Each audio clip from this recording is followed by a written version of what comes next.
coisas importantes que eu lembro. Eu tinha uma namorada e ela chegou pra mim e falou, Gabriel, você tá fazendo o preço errado. Falei, quem é você, pô?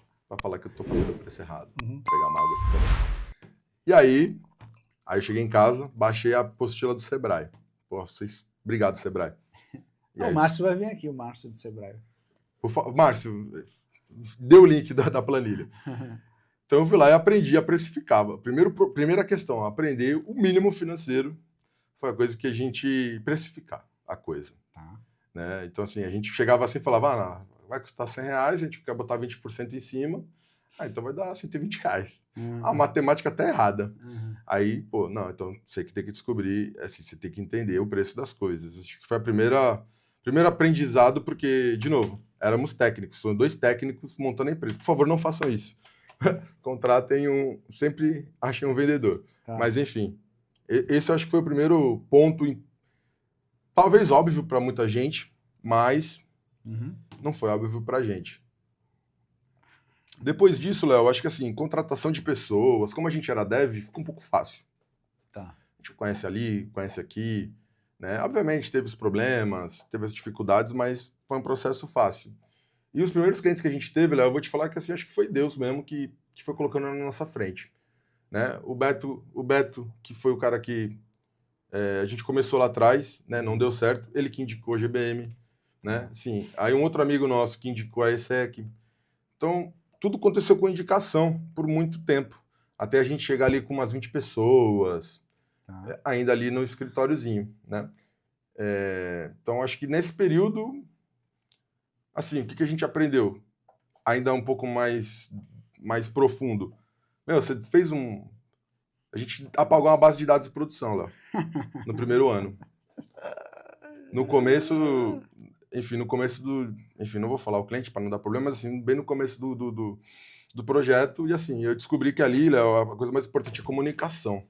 Tá. Então assim, deu problema, liga para a pessoa, seja sincero, é muito melhor, né? Assim, você vê hoje em dia, é óbvio, né? Hoje em dia, porque acho que até o Lucas Montano do canal, né? Lucas Montano, ele falou esses dias de uma situação aí acho que Abacate Pay, que caiu e eles foram super transparentes e tudo mais. É diferente você fazer isso para um cliente e para vários, mas isso foi muito importante, porque assim, a primeira coisa que doeu mesmo foi a dor no estômago quando você faz uma merda. Tá. Assim, a coisa do corporal mesmo, assim, a gente batalhou e a gente foi descobrindo que a comunicação resolve tudo. Sendo sincero e tudo mais, então também essa é uma dica, sempre se comunique, seja sincero. Eu lembro que eu cheguei tremendo lá eu fui lá no cliente avisar pessoalmente. O cliente estava na academia. Aconteceu, tipo, 11 horas, ele não estava no escritório, eu fui lá na academia, falei, irmão, para agora, vamos ter que resolver isso. O cliente ajudou a gente conseguiu recuperar. A gente usava o Parse na época, que era um banco gerenciado, como se fosse o Supabase hoje. E não tinha backup. Não existia backup. Então, assim, essa também, acho que 2 aprendizados dessa fase. Tá. Né? Alguma... Não, eu tô gostando da conversa aqui. Não sei se eu tô fazendo muita palestra, pode me interromper, por favor. Não, pô, o convidado é que fala, que eu não tenho que falar nada, eu só mediador aqui. Cara, o que foi mais difícil para vocês nesse período inteiro? Se pudesse elencar uma coisa, o que foi mais difícil? De todos os 10 anos ou desse inicial? Não, de geral. Cara, difícil mesmo é a parte comercial, pra gente foi o mais difícil, né? Então, assim, eu fiz uma consultoria com o Alisson Vale, né? Excelente, foram acontecendo as coisas. Pô, agora a gente tem 10 pessoas, tem que gerir. Aí eu fui lá, estudei com o Alisson Vale. Não sei se na Desenvolvo tem gestão, mas na época eu acho que você nem tinha escola. Mas o Alisson Vale tem um curso de gestão que ensinou a gente Kanban, então eu sou especialista nisso. Kanban, consegui gerenciar ali as coisas naquela época. E aí, cara, a gente chegou numa fase que não tava vindo tantas indicações mais, Léo. Tá. E a gente, cara, foi procurar alguém. Na época, o Alisson Vale tava dando essa consultoria.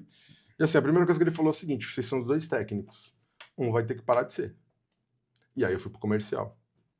Entendi. E assim, eu vi de uma família que a minha mãe falava assim, eu nunca vou vender nada, eu não sei vender nada.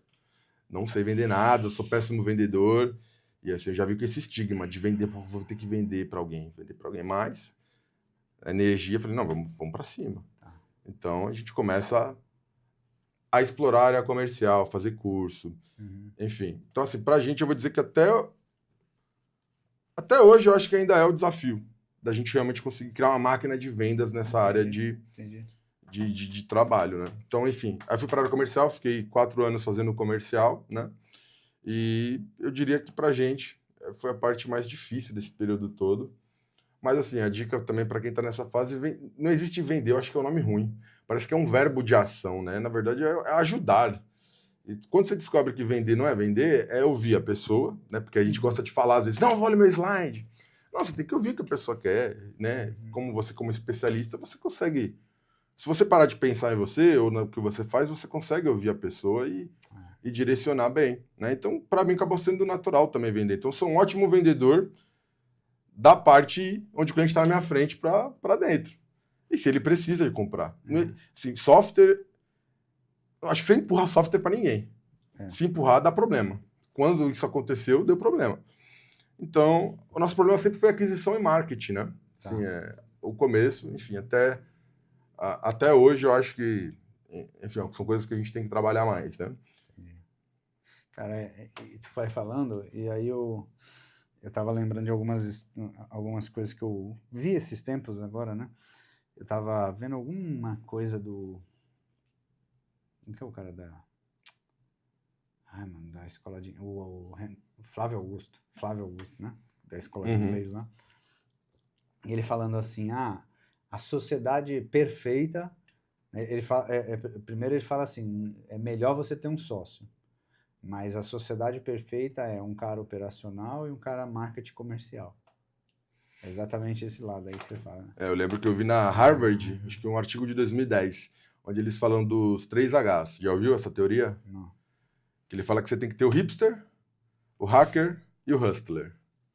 O hustler é o vendedor, é o cara que vai para frente das vendas. O hipster é aquele cara da visão, do produto. Sabe, a diferença de usar um iPhone para o Android, aquela coisa, o Steve Jobs. E o hacker.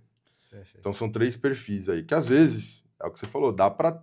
Às vezes o vendedor tem essa visão, mas raramente. Porque o bom vendedor que eu vi, ele vende qualquer coisa. Ele vende. Vende até produto ruim. Vende até produto ruim. E eu tava lembrando agora de outra coisa. Acho que também foi... Eu não sei se foi o Flávio Augusto que fala. Bom, enfim, foi algum podcast que eu tava assistindo e aí falaram que ele fala sobre quando você vai vender alguma coisa, você, no papel de vendedor, acho que foi o Caio Carneiro, acho que foi esse cara. Você nunca deve ir na venda com aquela necessidade de tu tá me ajudando, tá ligado? Então, eu tô te vendendo uma coisa, se tu for com o espírito de que tu, fecha aí que eu tô precisando dessa venda, vai dar errado. Então, tu tem que ir no espírito de que eu vou ajudar você, porque eu tô te vendendo um negócio que vai ser útil para ti. E aí, no final, se concretizou, nunca o vendedor tem que falar obrigado. Ele tem que falar parabéns.